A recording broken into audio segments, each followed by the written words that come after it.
Hello friends, स्वागत है आपका आपके इस स्टडी फॉर लॉ चैनल में, जिसमें हमारा आज का टॉपिक है प्रस्तावना।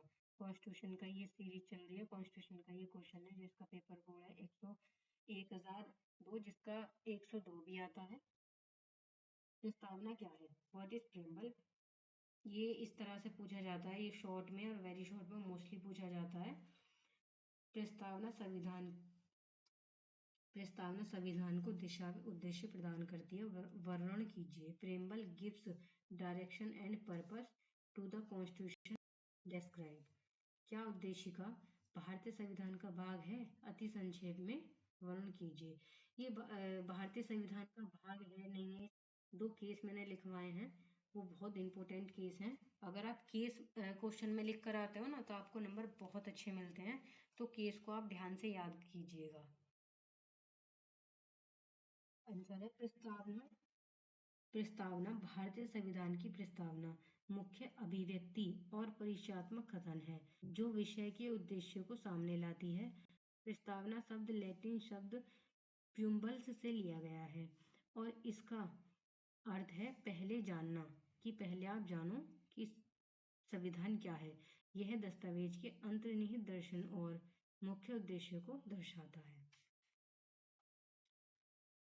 भारतीय संविधान की प्रस्तावना अर्थ, यहाँ पे मैंने लाइन नहीं खींची, आप खींच लेना। प्रस्तावना एक विशिष्ट दस्तावेज का सबसे महत्वपूर्ण और सबसे प्रभावी परिचयात्मक भाग है जिसे हर तरह से उपयोगी पुस्तक में शामिल किया जाना जरूरी है, जो आमतौर पर आपको विषय के बारे में सभी तरह की जानकारी प्रदान करता है। इसमें उद्देश्य, दर्शन, उपयोग, विचार और आकांक्षाएं प्रमुख सिद्धांत शामिल हैं।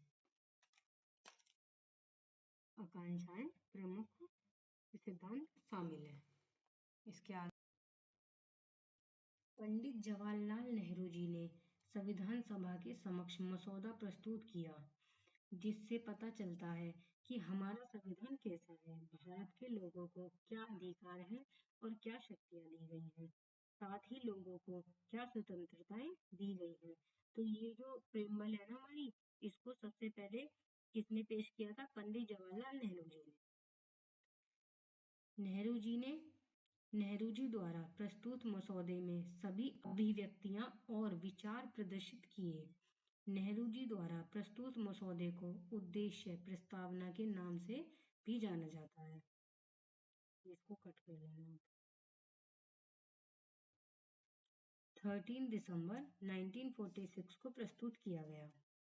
भारतीय संविधान को संविधान सभा के सामने कब पेश किया गया था? 13 दिसंबर 1946। प्रस्तुत प्रारूप को 22 जनवरी 1947,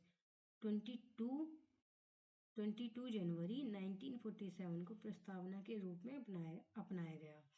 प्रस्तावना बनाने के बाद इसमें 42वें संविधान संशोधन 1976 के अनुसार एक बार संशोधन किया। अभी तक पूरे संविधान में जो हमारा प्रेम्बल है, अभी तक पूरे प्रेम्बल में सिर्फ एक बार ही संशोधन हुआ है, जो कब हुआ था?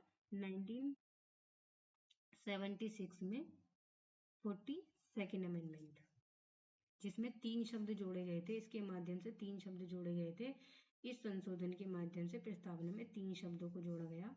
पहला शब्द समाजवादी, धर्मनिरपेक्ष, अखंडता। इसमें 2 केस हैं। केस तो इसमें बहुत सारे थे, लेकिन मैंने 2 ही लिखे हैं क्योंकि यही महत्वपूर्ण है।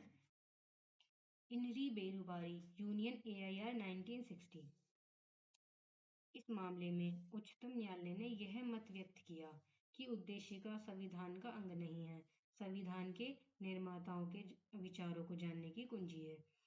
इस केस में न्यायालय ने ये कहा कि जो उद्देशिका है वो संविधान के जो निर्माता हैं उनके विचारों को जानने की कुंजी है, संविधान का हिस्सा नहीं है।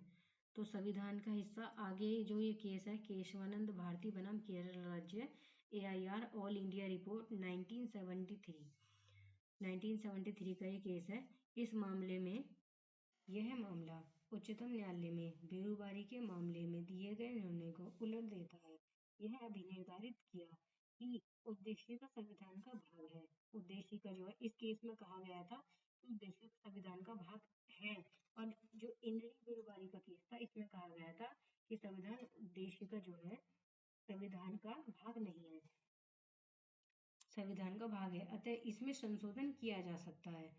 ये संविधान का भाग है और इसमें संशोधन किया जा सकता है, किंतु न्यायालय ने यह भी कहा कि उद्देशिका के उस भाग में संशोधन नहीं किया जा सकता जो संविधान के आधारभूत ढांचे से संबंधित है।